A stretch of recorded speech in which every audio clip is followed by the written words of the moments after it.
Even the Ocean is a 2016 2D platformer / narrative game from Analgesic Productions, who you may know as the small studio behind the Anodyne duology of games.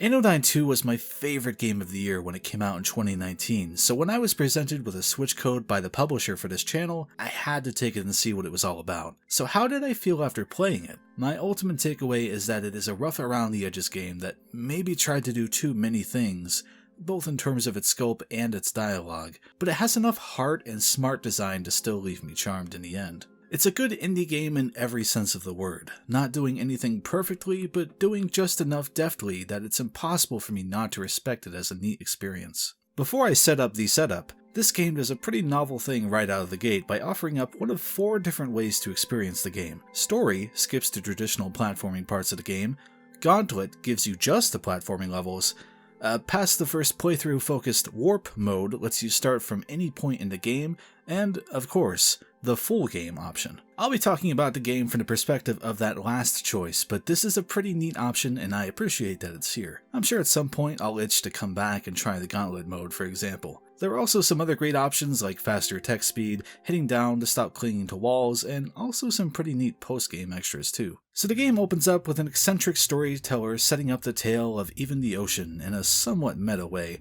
while explaining one of the game's mechanics and its main setting. You then take control of Aleph, a new power plant technician on assignment with a more senior technician, Cassidy. The two make their way in and Cassidy explains the basics of purple and green energy, or rather, dark and light energy. The suits each are wearing help absorb the types of energy and distribute it to sap pads to open doors and the like to help keep their actual bodies safe. Too much of either energy can overwhelm and kill someone, however, which will become a game mechanic we'll touch on in a bit. Shortly after, Aleph finds Cassidy stuck in a dark energy barrier below a bridge, and as Aleph moves closer to try and find some way to help, lightning strikes the bridge, causing it to collapse, killing Cassidy, and leaving Aleph with a damaged suit to try and find her way into the power plant and fix the energy disruptions it is exhibiting. Aleph crafts a large shield from the remains of her suit, and this begins a tale that eventually weaves the themes of trust, autonomy, right and wrong, and the overconsumption of energy by mankind. For its 6 to 8 hour runtime, Even the Ocean tackles a lot narratively, but unfortunately,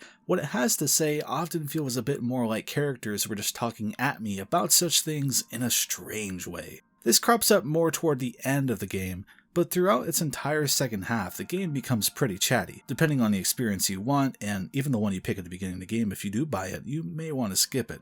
I found it much more intriguing and thought-provoking when the narrative was focusing on the personal struggles of Aleph and those impacted directly by things such as Cassidy's death, and finding one's way in a life where they feel they don't have any particular skills. Combined with the game's somber mood and crude yet appealing artistic design, it really struck a melancholic vibe that I was very in tune with.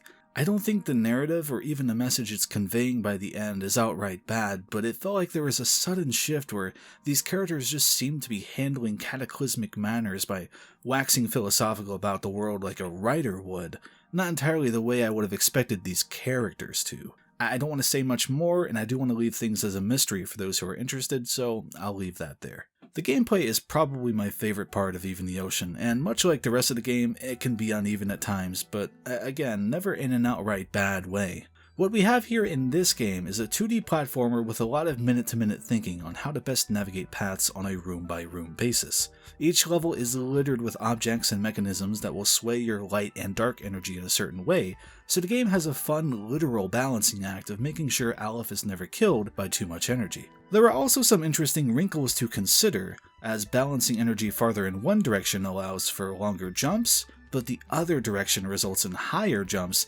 affecting the trajectory of Aleph and making tricky situations all the more fun to slip through. The typical setup for a platforming level in this game is comprised of 2 parts. The first half is a platforming focus segment where the goal is just to get through the level, and the second half pits you in a walled off area where you'll slip into different rooms and take these devices through more puzzly challenges without letting the moving orb hit energy paths.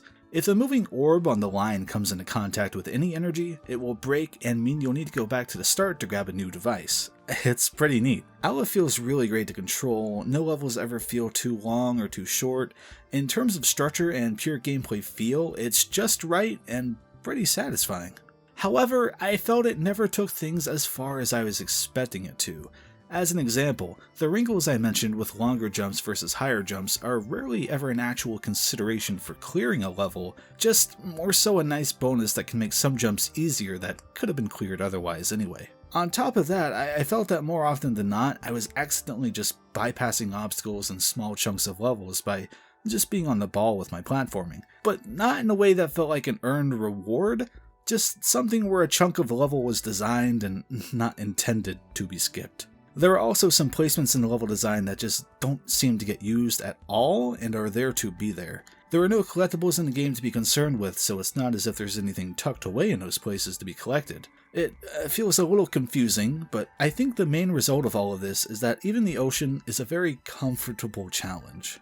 This isn't anything meant to pull your hair out like, say, a Celeste, but it isn't a complete cakewalk to complete either. The difficulty goes on a very slight incline from start to finish, and combined with that earlier atmosphere I mentioned, leaves the game in a weird place that I kinda like. I wanted more from its gameplay challenge, but still liked what it had to offer. It's a cozy game that tackles uncomfortable themes, sometimes in meandering or unfocused ways, but still memorable when all is said and done. I think it's worth a playthrough, especially if you want to experience something that's different. It's an interesting game to go through that may leave you feeling a bit odd when all is said and done, but reflection will help you see that the journey was still worth it. If this video made you interested in the game, or if you've already played it, please comment down below and let me know your thoughts either way.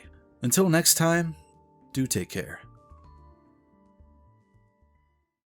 A special thanks as ever to Goldstorm07, Buggles Chucklow, Jeet, The Crazy Even, The Legend of Groose, Patrick Thompson, Sven Delica, Wolf Chaos On, Joey, Harry, and Adrian for their Patreon support. It's greatly appreciated.